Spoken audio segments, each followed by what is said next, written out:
Hello दोस्तों, स्वागत है आपका फिर से हमारे एक नए वीडियो में। आज हम बात करने वाले हैं वीजा या मास्टर कार्ड या फिर रुपए डेबिट कार्ड के बारे में कि ये एक्चुअल में ऐसा क्यों लिखा होता है। डेबिट कार्ड तो डेबिट कार्ड है भैया, हम उससे पैसा विड्रॉल कर सकते हैं, ऑनलाइन शॉपिंग कर सकते हैं, लेकिन इसमें बहुत सारे कंपनीज के नाम लिखे होते हैं। तो एक्चुअल में वो कंपनीज क्या हैं, कैसे काम करती हैं और उसका मतलब क्या होता है, क्योंकि कुछ लोग सोचते हैं कि भैया हमारा वीजा है तो बहुत अच्छा है, रुपए है तो थोड़ा कम अच्छा है। तो इन्हीं सब टॉपिक्स को आज क्लियर करने वाले हैं कि ये कैसे काम करते हैं और कौन ज्यादा बेहतर है। तो वीडियो बहुत ज्यादा इंफॉर्मेटिव होने वाला है। वीडियो को लाइक कर दीजिए, शेयर कर दीजिए और अगर आप चैनल में नए हैं तो तुरंत ही चैनल को सब्सक्राइब कर दीजिए ताकि ऐसे इंफॉर्मेटिव वीडियोस आपके पास जल्द से जल्द पहुंच सके। तो मेरा नाम है अजीम, आप देख रहे हैं ऑनलाइन अजीम। चलिए शुरू करते हैं।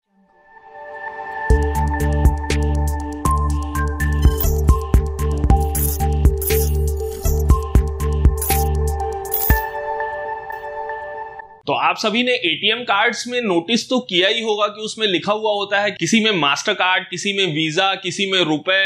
तो इस टाइप से क्यों लिखा होता है और ये क्या काम करते हैं? तो सिंपल भाषा में आप समझ लीजिए कि ये मीडिएटर्स हैं। हो सकता है कि हमें जिसे पैसा ट्रांसफर करना है वो किसी और बैंक का कस्टमर हो या फिर किसी और जगह का कस्टमर हो। तो ऐसे में ये मीडिएटर्स काम करते हैं, हमारे बैंक से पैसा लेते हैं और फिर जहां पर पैसा पहुंचाना होता है वहां ये लोग पैसा पहुंचाते हैं। इसके बदले में वो लोग कुछ चार्ज करते हैं। तो वीजा और मास्टर कार्ड जो हैं ये दोनों ही फॉरेन कंपनीज हैं। जैसे कि आप एक एग्जांपल से समझ सकते हैं कि मुझे किसी को पैसे देने हैं, अब मैं चाहे उसे स्वैप करके दूं पैसे या फिर एटीएम के थ्रू निकाल के दूं या फिर इस टाइप से कार्ड का इस्तेमाल करके पैसे ट्रांसफर करूं, इन सब में ही अगर मेरा मास्टर कार्ड होगा या फिर वीजा कार्ड होगा तो वो ट्रांजैक्शन जाएगा सीधा उन कंपनीज में, उन कंपनीज से फिर वो वापस आएगा हमारे बैंक में, फिर हमारे बैंक से वेरीफाई करके वो पैसा निकालेगा, फिर जाएगा उनके बैंक में। तो ये बहुत लंबा प्रोसेस हो जाता है, पहली चीज। दूसरी चीज ये है कि इसमें चार्जेस भी ज्यादा लगते हैं।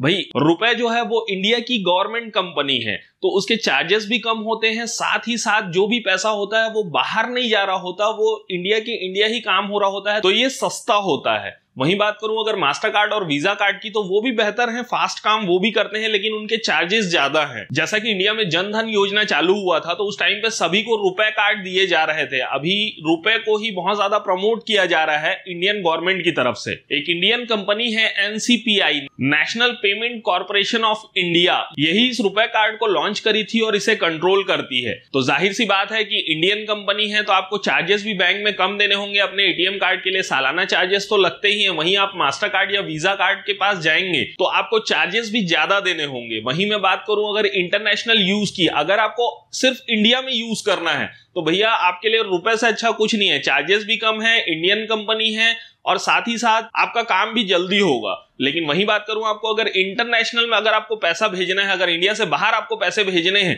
तो उसके लिए आपको वीजा और मास्टर कार्ड ही सही रहेगा, क्योंकि ये कंपनीज लगभग सारे कंट्रीज में चलती हैं। आसपास में आपको जहां भी ट्रांजैक्शन की जरूरत होगी यहां से आपका काम हो जाएगा। लेकिन रुपए अभी नया नया है, अदर कंट्रीज में भी ये चलता है, लेकिन उसके लिए आता है रुपए प्लेटिनम कार्ड जो सबको नहीं दिया जाता है और इसके आउटलेट्स भी अभी फॉरेन कंट्रीज में कम है। तो इतना समझ लीजिए कि आपको इंडिया टू इंडिया अगर पेमेंट करना है तो रुपए से अच्छा कुछ भी नहीं है। और अगर आप बाहर कहीं ट्रांजैक्शन करना चाहते हैं तो आप मास्टर कार्ड या फिर वीजा के पास जा सकते हैं। तो अपने हिसाब से, अपनी जरूरत के हिसाब से आपको कार्ड चुनना चाहिए। ऐसा नहीं कि जो भी बैंक वाला दे दिया हम लेके आ गए उठा के, बाद में उसका यूज नहीं कर पा रहे हैं या फिर ट्रांजैक्शन में हमें दिक्कत हो रही है। तो इस टाइप की प्रॉब्लम ना हो। वैसे भी आज के टाइम में कार्ड्स का यूज कम ही हो रहा है, ऑनलाइन हम यूपीआई का यूज ज्यादा कर रहे हैं डिजिटल इंडिया के तहत। तो ये भी एक बहुत अच्छी बात है, इंडिया डेवलप हो रहा है। उम्मीद करता हूं आप मास्टर कार्ड, वीजा और रुपए के बारे में अच्छे से समझ पाए होंगे। अगर वीडियो पसंद आया हो तो प्लीज वीडियो को लाइक कर दीजिए, शेयर कर दीजिए और अगर आप चैनल में नए हैं तो तुरंत ही चैनल को सब्सक्राइब कर दीजिए ताकि ऐसे इंफॉर्मेटिव टॉपिक्स आपसे छूट ना जाए। मिलते हैं ऐसे ही फिर से किसी नए जोरदार टॉपिक के साथ, तब तक के लिए